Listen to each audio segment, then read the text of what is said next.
I tell you, my friends, God is so good. I mean, each person in this family got a book. Every single one of them.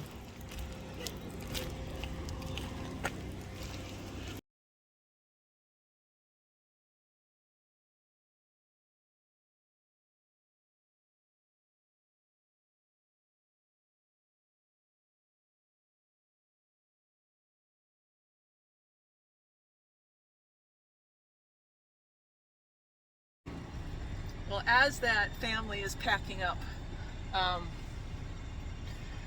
there they go. This is crazy. I gave them each a book, each and every one a book. You know, I was paddling out here, and when they first showed up, I showed up at the same time that they did, and they didn't say one word to me. They ignored me, and it was really kind of uncomfortable. And so, in fact, I was on my phone with my sister, and I'm like, oh, these people, they showed up and they parked in back of me, and I was a little bit frustrated because they just they didn't say one word.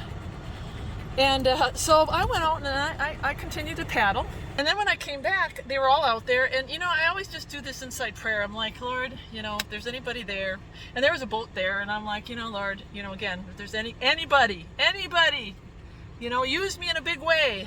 So I got out. And, of course, Mario went up there. And I said, oh, he's deaf and he doesn't see good in one eye. And he's so cute. And I said he was like 16. And he says, oh, I have a dog too. And he said, I can't believe your dog is on the kayak. I said, oh yeah, I've trained him for quite a while. I said, well, what kind of dog do you have? And he said this. He says, I have a plot hound, like a bloodhound. And I said, oh, those are the dogs that I said. I grew up in Wisconsin, and they use those dogs for bear hunting. I don't know why I said that. He says, we're from Wisconsin. My mom was born and raised in Wisconsin, and she had hounds for bear hunting. I'm like, what? Are you kidding me? And so then I walk over. They had their tent set up. And I said, that's just crazy. Where are you from? He said, you ever hear of St. Croix? I said, absolutely. And then the mother said that she was over by Turtle Lake. I said, oh, I know where Turtle Lake is. I said, I was over in Tomahawk and Rhinelander, and they knew. So that was the connector right there. And then we just started talking. I asked them why they had moved, and it was family. And I said, you know, and the whole family was there. They were so connected to each other, the grandmother and the mother. And I mean, it was wonderful to see the kids there, so well behaved. And I said, you know, it's a blessing that you guys have such family, because, you know, in these times, I said, they're taking God out of everything. Kids are getting so messed up. And he says, yeah, you're right. He said, God and family. And I said, you know, I just told him, you know, I'm a missionary, and I said, I left nursing, and I'm blessed. And I said, and I'm so blessed. And I think I started talking about my blessings. And I said, you know, you got to pray big. God has a thousand cattle on 1,000 hills. And I said, the problem is people don't pray big. They don't know what God can do. And I said, I know what God can do, because, you know, I told them I woke up one morning, I couldn't walk, and then, you know, I didn't have my job, and then, you know, I just told him a little bit. And he says, you sound like, first of all, I sounded like his preacher, but I also sounded like one of his neighbors. And he's like, you talk like he does. You know, we were out on a tractor, and this is his story. He said, I was with my neighbor. He's telling the neighbor's story, and we were out on the tractor, and something happened. The tractor wasn't running, and my neighbor said, Satan, you ain't got no power here. You might as well get behind me, because God can fix this. And the guy said, you know what? The guy's name was Chris. He says, you know what? Just like that, it started to run. He said, I saw it with my own eyes. And the guy said, haven't you ever seen this before? He's like, no. And he said, don't you pray? He's like, no. He said, well, maybe you should start.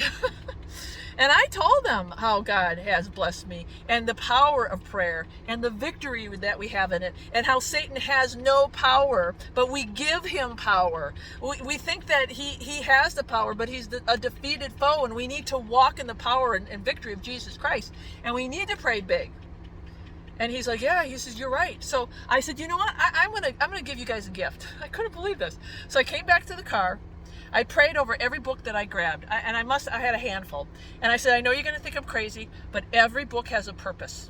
So I handed the kids a book. I handed the mother, Ministry of Healing, my two grandmothers, Steps to Christ. And I said, you're the leader of the home. I'm going to give you a great controversy. So they're all looking at the books, right? Even the little girl got an activity book because she was left out, and I had to run back to my car, and I got an activity book. I tell you what, when I came back, he looked at the book and he said, I'm just going to tell you this. He says, I was in prison. He says, up to like 25 years. He said, I'm not going to tell you what I did, but he said, I was in prison. And he said, I wouldn't go out to the general public. I would stay in my cell, and I would pray.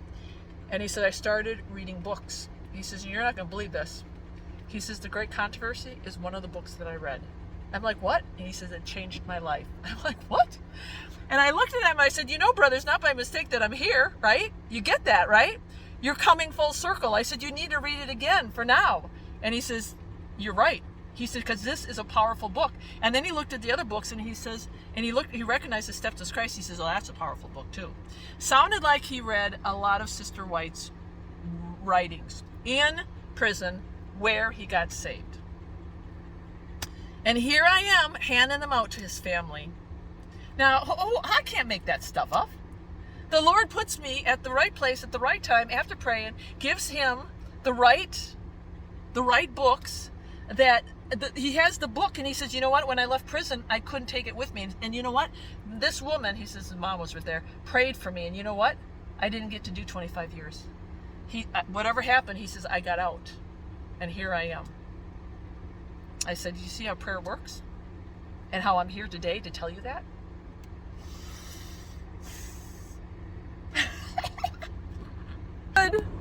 God is good all the time, and these things that he's doing is blowing my mind. It's blowing my mind. People, if you watch this and you're not motivated, if you're watching this and you don't think that we don't have a powerful and sovereign God, I'm telling you, you're missing the boat, because this is how God works.